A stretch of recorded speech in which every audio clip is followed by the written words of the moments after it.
नमस्कार, जय हिंद, वंदे मातरम। दोस्तों, आप सभी का स्वागत है गुरुजी वर्ड एग्जाम स्टडी प्लेटफॉर्म में। This is Dheeraj Dwivedi from Guruji word.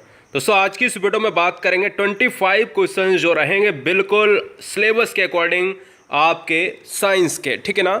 और हम इस क्वेश्चंस की वीडियोस में हम कुछ क्वेश्चंस आपके हो सकते हैं केमिस्ट्री के, कुछ क्वेश्चंस आपके बायोलॉजी क्वेश्चंस, पूरे लगभग सभी बायोलॉजी क्वेश्चंस मिलेंगे।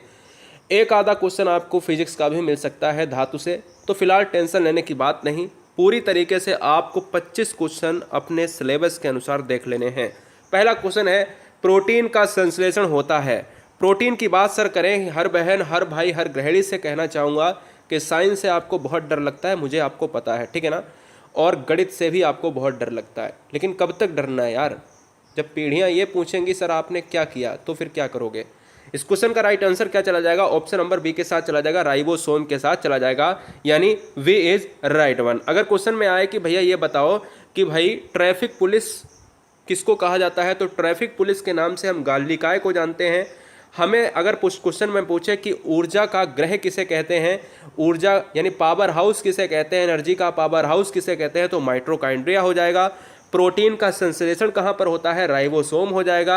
अगर पूछे कि सबसे छोटा कोशिकांग कौन सा है, वो है दोस्तों राइबोसोम है, जिसको हम सूक्ष्मदर्शी के द्वारा देख सकते हैं।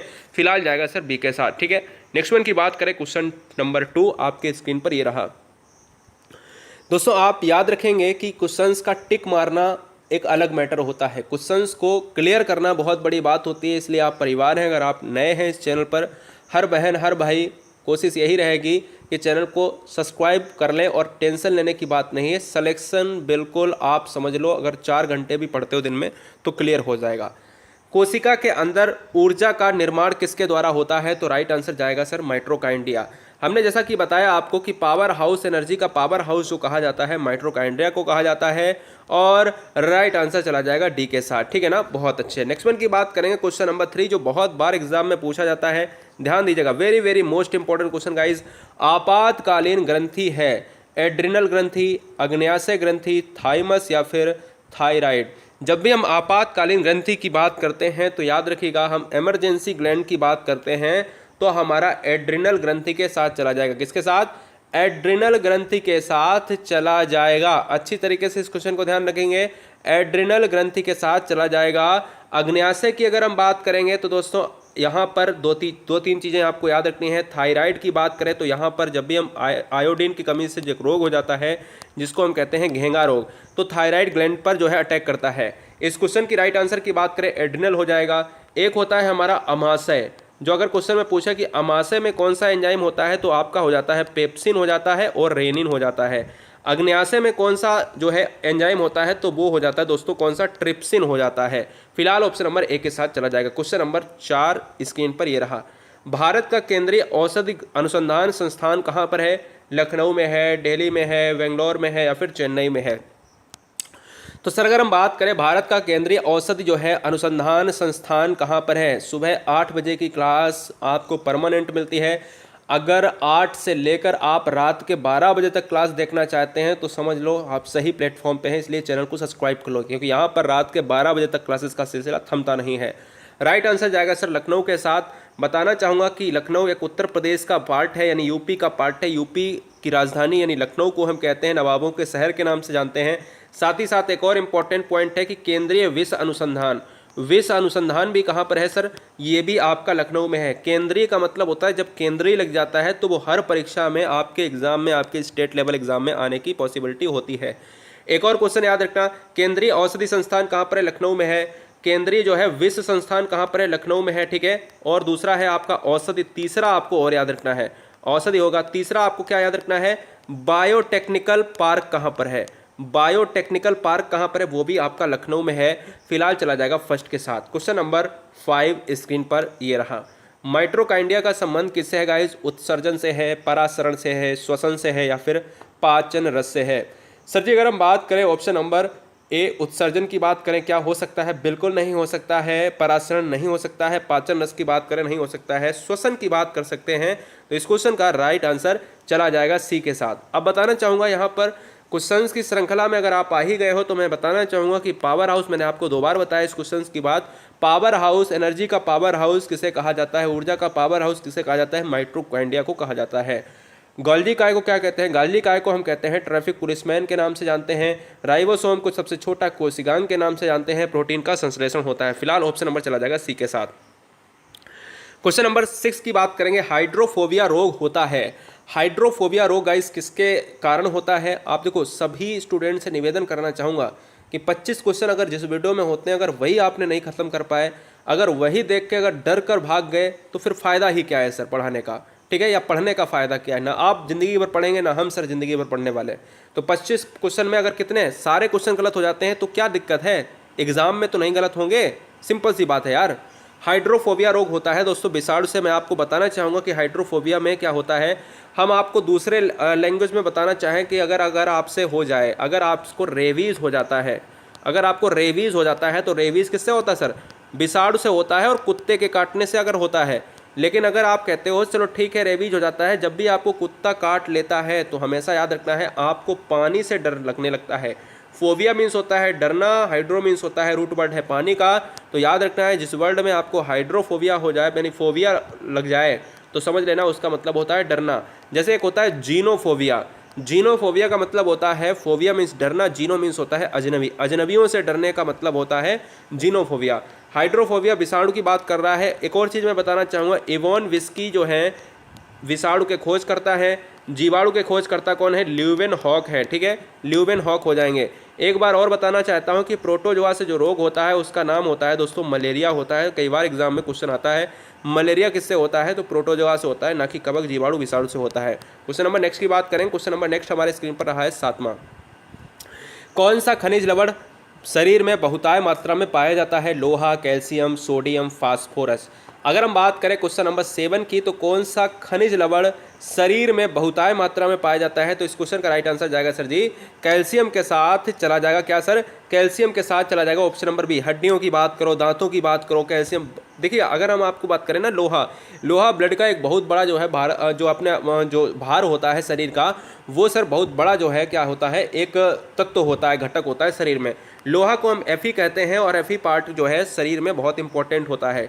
लेकिन इस क्वेश्चन का राइट आंसर जाएगा सर कैल्शियम के साथ। कैल्शियम की बात करें तो प्रचुर मात्रा में दूध में पाया जाता है और राइट आंसर बी के साथ चला जाएगा, ठीक है। नेक्स्ट वन की बात करें क्वेश्चन नंबर 8, थोड़ा सा कठिन रहेगा। मानव शरीर को कितने निकोटोनिक अम्ल जो होते हैं, निकोटोनिक अम्ल जो होते हैं वो प्रतिदिन आवश्यकता होती है। वेरी वेरी मोस्ट इंपॉर्टेंट, अभी तक आपके एग्जाम में 2 बार रिपीटेड एग्जाम में है क्वेश्चन। तो जब भी ऐसा क्वेश्चन आ जाए तो इस क्वेश्चन को नोट डाउन करेंगे या स्क्रीनशॉट ले लेंगे। तो इस क्वेश्चन का राइट आंसर जाएगा सर जी ऑप्शन नंबर बी, 15 ग्राम के साथ चला जाएगा। मानव शरीर को कितने निकोटिनिक अम्ल की प्रतिदिन आवश्यकता होती है, तो ऑप्शन नंबर जाएगा बी के साथ 15 ग्राम राइट आंसर हो जाएगा। क्वेश्चन नंबर 9 ये रहा। सूर्य की किरणों का कौन सा भाग सोलर कुकर को गर्म करता है, सूर्य की किरणों का कौन सा भाग सोलर कुकर को गर्म करता है, इंफ्रारेड किरणें, कॉस्मिक किरणें, परावैंगनी किरणें, रेड लाइट किरणें। अगर मैं आपसे बात करूं अर्थ पर हम हैं और सूर्य से आने वाली किरणें हमें ओजोन किससे बचाती हैं, तो हम कहेंगे सर परावैंगनी किरणें। लेकिन सूर्य की किरणों का कौन सा भाग सोलर कुकर को गर्म करता है, इस क्वेश्चन का राइट आंसर जाएगा इंफ्रारेड किरणें, यानी ऑप्शन नंबर चला जाएगा 1। जब भी ओजोन से पूछे हमारा तो राइट आंसर जाएगा सर सी के साथ। बहुत बढ़िया गाइस, बहुत बड़े सैल्यूट है। क्वेश्चन की श्रृंखला में बने रहने के लिए आपका बहुत बहुत शुक्रिया। और यहाँ पर चलते हैं नेक्स्ट वन की तरफ, तो इंफ्रारेड के साथ क्वेश्चन हो जाएगा। क्वेश्चन नंबर 10, किस अम्ल में ऑक्सीजन नहीं होता है, किस अम्ल में ऑक्सीजन नहीं होता है। सल्फ्यूरिक अम्ल H2SO4 की बात करते हैं, नाइट्रिक अम्ल HNO3 की बात करते हैं, क्या HNO3 की बात करते हैं, हाइड्रोरिक जो है हाइड्रोक्लोरिक अम्ल की बात करें तो यहाँ पर क्या हो जाएगा, यहाँ पर क्या हो जाएगा, तो ये क्वेश्चन का राइट आंसर जाएगा option number C is right answer. Oxygen Bharat में जो, अगर भारत की बात करें या विश्व की बात करें तो कोई दिक्कत नहीं है, नहीं तो बच्चे भारत में कहें कि सर जी यहाँ पर हमारी ज़मीन में कितना होता होगा, या फिर पृथ्वी के में अगर पूरे वर्ल्ड में बात करें तो यार याद रखो कि कहीं भी ज़मीन तो सभी की बराबर होती है, लैंड की बात होती है। अगर आप वायुमंडल की बात करोगे तो वायुमंडल भी सबका होता है, तो 21% के साथ वायुमंडल में होती है ऑक्सीजन। अगर पूछा जाए कि पृथ्वी पर सबसे ज़्यादा कौन सा घटक या कौन सा तत्व है, तो वो भी ऑक्सीजन होता है। अगर आपसे पूछा जाए कि ओजोन जो परत होती है उसका सिंबल क्या होता है, O3 होता है, जो किसका रूप है, जो एक किसका रूप है, O3 जो होता है ना, ये O2+ जो है O का रूप होता है, यानी आपका ऑक्सीजन का रूप होता है। तो इस क्वेश्चन का राइट आंसर फिलहाल जाएगा हाइड्रोक्लोरिक अम्ल के साथ, option number C is right one हो जाएगा। ठीक है, सबसे हल्की धातु कौन सी, यहाँ से दो क्वेश्चन बनेंगे, क्या सबसे हल्की धातु और सबसे वजनीली धातु कौन सी है। अगर पहले सबसे हल्की धातु पूछता है, क्या पोटेशियम होगी, लिथियम होगी, सोडियम होगी या फिर हाइड्रोजन होगी, जल्दी से बताएंगे, कमेंट करेंगे। तो इस क्वेश्चन का राइट आंसर किसके साथ जाएगा, इस क्वेश्चन का राइट आंसर जो भी बच्चे लगाना चाहते हैं लिथियम, तो आपका राइट आंसर हो जाएगा, किसके साथ, राइट आंसर हो जाएगा। तो आपको बताना चाहूँगा कि इस क्वेश्चन में एक और क्वेश्चन बनता है कि सबसे भारी धातु कौन सी होती होगी, भारी धातु कौन सी होती होगी, ये भी तो जहन में आता होगा दिमाग में। तो वो होती है दोस्तों ओस्मियम होती है, कौन सी, ओस्मियम होती है धातु।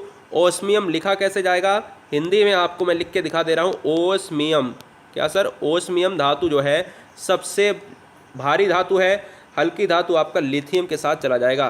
क्वेश्चन नंबर नेक्स्ट की बात करें, क्वेश्चन नंबर 12, उत्तल दर्पण द्वारा बना प्रतिबिंब होता है, उत्तल दर्पण द्वारा बना प्रतिबिंब होता है गाइस, तो जल्दी से बताएंगे, वास्तविक सीधा, वास्तविक उल्टा, काल्पनिक सीधा या फिर काल्पनिक उल्टा। हमेशा याद रखिएगा यहाँ पर आभासी या काल्पनिक की बात होती है उत्तल दर्पण में, तो काल्पनिक वाला पार्ट ले लेंगे। ठीक है, काल्पनिक वाला पार्ट ले लेंगे, तो या तो ये होगा या तो ये होगा।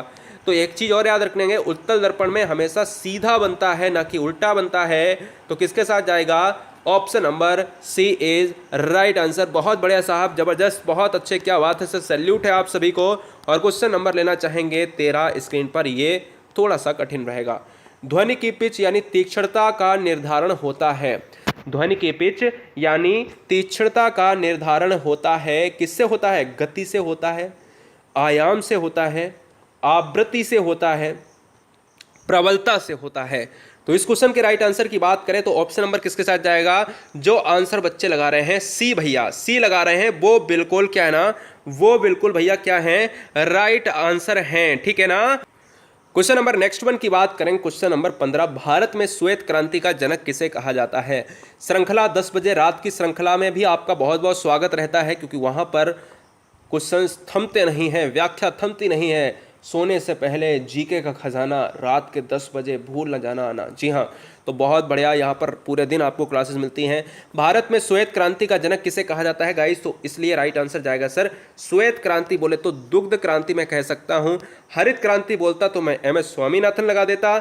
और इस क्वेश्चन का राइट आंसर वर्गीज कुरियन के साथ चला जाएगा, यानी वर्गीज कुरियन को हम श्वेत क्रांति का जनक कहते हैं।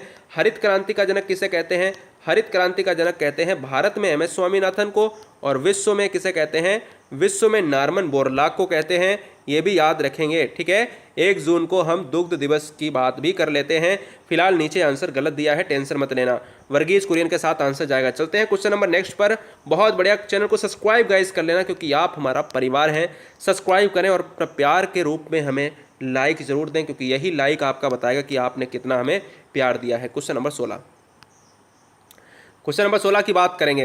कह रहा है 16 राशियों की कुल संख्या कितनी है।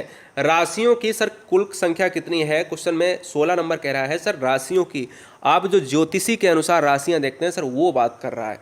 आप जो ज्योतिषी के अनुसार राशियां देखते हैं सर, वो बात आपसे कर रहा है, और सर कोई बात नहीं कर रहा। नहीं तो आपको सर क्या बात कर रहा है भाई, राशि कौन सी है।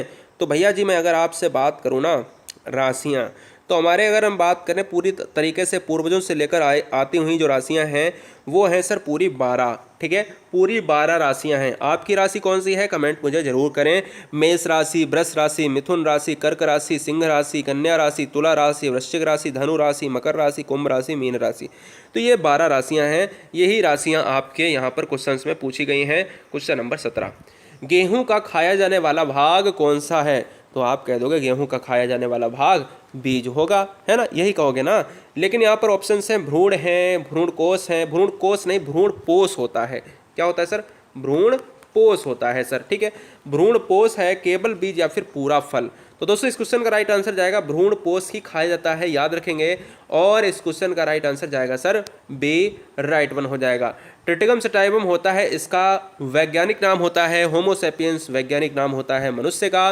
राना टिग्रीना वैज्ञानिक नाम होता है एक मेढक का। फिलहाल ऑप्शन नंबर बी के साथ जाएगा। नीचे आंसर गलत दिए हैं, इसकी चिंता आप बिल्कुल मत करें, क्योंकि हम पूरी व्याख्या आपके सामने रख रहे हैं। क्वेश्चन नंबर 18, पीलिया रोग की बात करें तो अगर क्वेश्चन अच्छा लगे तो चैनल को सब्सक्राइब कर लेना, क्योंकि यह क्वेश्चन नंबर 18 आपके लिए बहुत इंपॉर्टेंट है। पीलिया रोग किसकी अधिकता के कारण होता है? तो पीलिया रोग की बात करें तो दोस्तों ये बिलिरुबिन के साथ होता है, यानी अगर हम बात करते हैं तो यही आपका कारण होता है, यही आपका जो है क्या होता है, रीज़न करता है कि भाई बढ़ता है तो भाई पीलिया रोग, इसको हम इंग्लिश में जॉइंडिस कहते हैं। मैं आपको बताना चाहूँगा कि पीलिया रोग के लिए आपको एक क्वेश्चन आता है कि पीलिया रोग जब भी होता है तो कौन सा शरीर का अंग डैमेज होता है? तो वो हो जाता है दोस्तों यकृत डैमेज हो जाता है। यकृत को हम हिंदी में इंग्लिश में कहते हैं सर लीवर कहते हैं, और हिंदी में इसको एक और नाम से कहते हैं सर जिगर के नाम से, है ना। तो जिगर के नाम से, लीवर के नाम से, यकृत के नाम से हम पीलिया रोग यानी यकृत को हम कह सकते हैं, लीवर को कह सकते हैं, ये सभी एक ही हैं। तो पीलिया रोग जब भी होता है किसी भी इंसान को तो यकृत डैमेज हो जाता है, लीवर डैमेज हो जाता है, जिगर डैमेज हो जाता है, तो सबसे पहले उसकी दवा जो डॉक्टर करता है वो लीवर की करता है, पीलिया अपने आप सही हो जाता है। बिलिरुबिन हो जाएगा इस क्वेश्चन का right answer, option number B के साथ चला जाएगा। क्वेश्चन नंबर 19 की बात करेंगे, 25 क्वेश्चन केवल करेंगे दोस्तों, इसलिए बने रहने के लिए बहुत बहुत धन्यवाद। और क्वेश्चन नंबर 19, लाइकेन जिन दो वर्ग के पौधों से मिलकर बनता है वो कवक फर्न है, शैवाल ब्रायोफाइटा है, जीवाणु विषाणु है, या फिर कवक शैवाल। जब भी हम बात करते हैं सर जी जीवाणु विषाणु, जीवाणु की खोज करी है ल्यूवेनहॉक ने, विषाणु की खोज करी है इवोन विस्की ने। विषाणु से होने वाले रोग होते हैं चेचक, रेबीज, है ना, और खसरा की बात करें, एड्स की बात करें, है ना, तो ये होते हैं। बहुत बढ़िया। हेपेटाइटिस की बात करें विषाणु से होते हैं। जीवाणु की अगर बात करें तो टिटनिस होता है, कुकुर खांसी होती है, सिफिलिस होता है, डिप्थीरिया होता है, टाइफाइड होता है, हैजा होता है, और साथ ही साथ बहुत सारी बीमारी, टीबी जैसी बीमारियां यहाँ से हो जाती हैं जीवाणु से। फिलहाल अगर हम बात करें यहाँ पर ऑप्शन नंबर डी, कवक और शैवाल की बात होती है। किसके साथ? कवक और शैवाल। लाइकेन की बात होती है। लाइकेन किसका सूचक होते हैं? वायु प्रदूषण का सूचक होते हैं। क्वेश्चन नंबर 20, क्लोरोफिल की संरचना में कौन सा पोषक तत्व शामिल है? क्लोरोफिल की बात करें तो दोस्तों क्लोरोफिल की वजह से हमारे जो पौधे होते हैं वो कैसे होते हैं? पत्तियां जो होती हैं वो दोस्तों होती हैं हरी होती हैं। एक क्वेश्चन हो गया, क्लोरोफिल की वजह से पत्तियां हरी होती हैं, तो मुझे ये बताओ कि क्लोरोफिल में क्या होता है? लोहा होता है या मैग्नीशियम होता है, पोटेशियम या मैग्नीज होता है? जल्दी से कमेंट करेंगे फटाफट। देखो हम आपको 2 क्वेश्चन बताएंगे, मैंने आपको कई बार बताया भी है, नए बच्चे आप सुन लें। देखिएगा, लोहा की बात करें तो लोहा मनुष्य में होता है रक्त में। मैग्नीशियम की बात करें तो मैग्नीशियम जो होता है पौधे में होता है, याद रखेंगे, आप कभी भूलेंगे नहीं। मैग्नीशियम Mg12 की बात होती है। फिलहाल ऑप्शन नंबर डी के साथ जाएगा, ठीक है, याद रखेंगे, 20 का डी हो जाएगा। क्वेश्चन नंबर 21, निमोनिया रोग से प्रभावित होने वाला शरीर का कौन सा भाग होता है? निमोनिया रोग की बात करें, फेफड़ा की बात कर रहा है, छाती की बात कर रहा है, यकृत की बात कर रहा है, मस्तिष्क की बात कर रहा है। जब भी निमोनिया हो जाता है तो कहीं ना कहीं, जैसे अगर हम बात करें, जैसे आपको फेफड़ा है, फेफड़ा ही निमोनिया को यहाँ पर अटैक करता है ना। निमोनिया जो है अटैक किस पर होता है? फेफड़े पर होता है, लंग्स पर होता है। इसको हम हिंदी में, इंग्लिश में क्या कहते हैं? लंग्स कहते हैं। दूसरी चीज़ आपको बताना चाहूँगा कि भैया एक और रोग है जिसको हम कहते हैं सर क्या? कोरोना।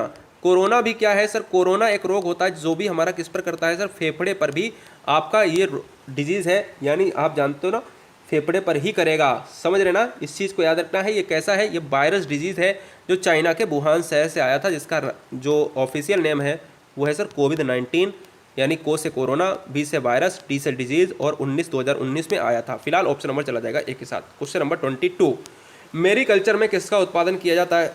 मेरीकल्चर में किसका उत्पादन किया जाता है? मेरीकल्चर में किसका उत्पादन किया जाता है?